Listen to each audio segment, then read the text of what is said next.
kemurahan Tuhan ku ada sampai hari ini. Dalam nama Bapa dan Putra dan Roh Kudus. Amin. Shalom Aleihim. Berjumpa lagi dengan saya di awal bulan Juli ini, tanggal 1 Juli 2020. Bebaskan dari keterikatan. Perundungan hari ini kita ambil dari Injil Matius 8 ayat 28 sampai dengan 34. Setan. Adakah setan?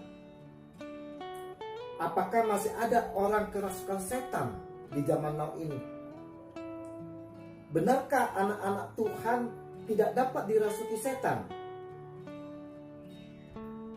Saudara-saudaraku yang terkasih di dalam kasih Kristus, suatu kali di dalam pelayanan saya pada seorang anak remaja SMA dirasuki setan.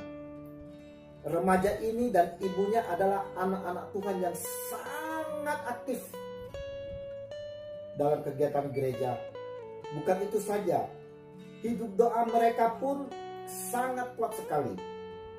Pertanyaannya, kenapa remaja ini, anak Tuhan yang aktif, bisa kerasukan? Bukankah dia anak Tuhan yang begitu taat dan setia? Setelah kami selidiki, kita layani dan kita bawa dalam doa, ternyata anak remaja ini hidupnya tertekan.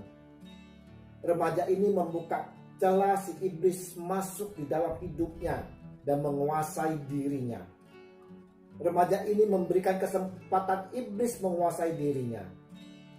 Apa celahnya? Dia menyimpan rasa benci terhadap ayahnya. Ayahnya sosok pemabuk yang sering memukul dia dan ibunya sejak dia kecil. Di usia SMP, ayahnya telah meninggalkan mereka, pergi entah kemana. Luka batin yang dialami si remaja ini sangat mendalam. Dia tak dapat melepaskan kebenciannya kepada ayahnya. Tak ada kasih. Tak dapat memaafkan akan sikap laku ayahnya. Maka iblis pun memakai dirinya. Saudara-saudaraku yang terkasih di dalam kasih Kristus, secara tak sadar, kita pun sebagai anak-anak Tuhan kadang-kadang tak menyadari bahwa kita telah membuka celah di pintu hati kita. Kita membiarkan iblis masuk dan menguasai kehidupan kita. Maka tak sedikit dari kehidupan kita menjadi berantakan. Banyak masalah yang kita hadapi, sakit penyakit selalu menyerang kita dan sebagainya. Mengapa ini bisa terjadi, saudara-saudaraku? Sebagai anak-anak Tuhan, kita aktif di dalam persekutuan. Dengan mulut kita memuji bermazmur bagi Tuhan. Dengan kedua tangan kita mengangkat menyembah Dia. Tapi saudara-saudaraku, dengan mulut yang sama kita selalu gunakan untuk memarahi orang yang kita sayangi, memaki orang yang terdekat, istri dan anak. Dengan kedua tangan pula ini kita gunakan perbuatan kotor. Bukankah ini kita membuka celah bagi iblis masuk ke dalam hati kita? Kita hidup penuh kemarahan, perselisihan, kebencian. Kita mengundang iblis mengikat diri kita sendiri, dan kita pun dirasuki oleh setan. Saudara-saudaraku, Injil yang kita renungkan hari ini, Yesus menyembuhkan 2 orang kerasukan setan. Setan itu pun sangat kenal siapa diri Yesus.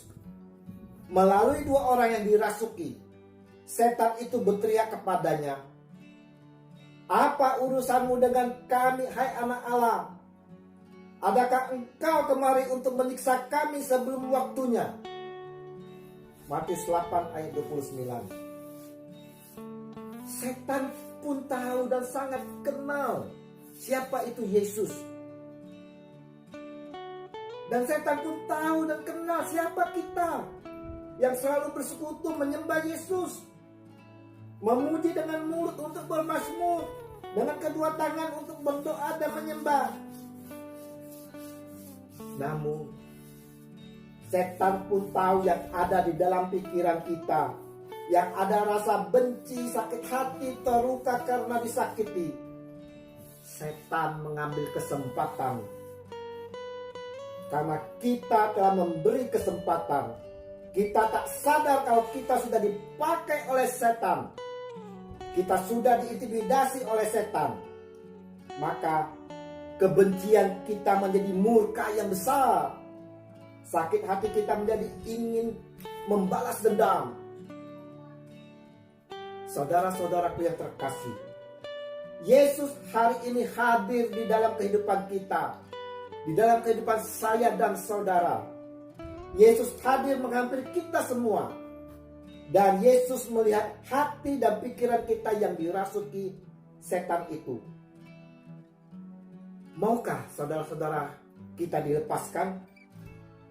Maukah kita melepaskan belenggu dari ikatan setan itu? Yesus punya kuasa untuk melepaskannya. Kalau Yesus katakan, pergilah, maka setan itu akan pergi. Kita akan terlepas dari belenggu. Masalahnya saudara-saudaraku, maukah kita dibebaskan? Maukah kita dilepaskan? Harus ada respon reaksi dari diri kita sendiri. Kalau kita bereaksi berarti kita masih mau. Maaf, kalau kita tak beraksi berarti kita masih mau setan itu bercokol di dalam diri kita. Bagaimana cara kita bereaksi? Bagaimana reaksi kita untuk membebaskan setan yang ada dalam diri kita? Kita harus berinisiatif, mau melakukan, yaitu mengampuni dan mohon pengampunan. Kita mau mengampuni yang telah berbuat salah kepada kita, yang telah melukai kita, yang telah menyakiti kita sehingga kita menjadi benci dan dendam. Kita pun mohon pengampunan dari Tuhan Yesus yang punya kuasa. Saudara-saudaraku yang terkasih, di dalam mengampuni ada kasih. Kasih tidak menyimpan kesalahan, tapi kepahitan akan menyimpan dan selalu mengingat-ingat kesalahan orang. Dengan memaafkan, sesungguhnya kita sedang membebaskan mereka dari rasa bersalah. Bila kita tidak memaafkan, mengampuni mereka, dosa yang sudah ia lakukan itu tetap mengikatnya. Setan senang, dan setan akan terus mengintimidasi, terus dan terus.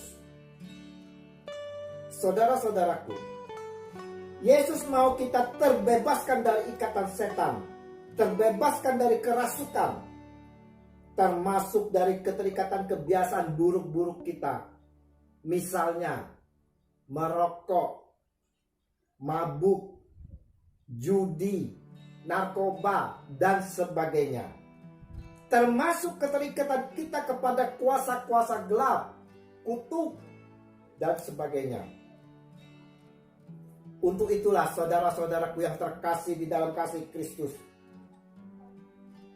kita harus ada inisiatif dari kita sendiri untuk mau melepaskannya.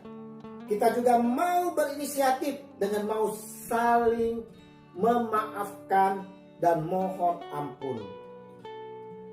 Maukah kita terbebas dari keterikatan?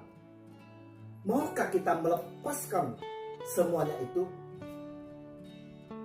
Mari saudara-saudaraku, kita mau hidup kita serahkan kepada Tuhan Yesus yang punya kuasa. Dan kita mau datang kepada Dia, mohon pengampunan daripadanya.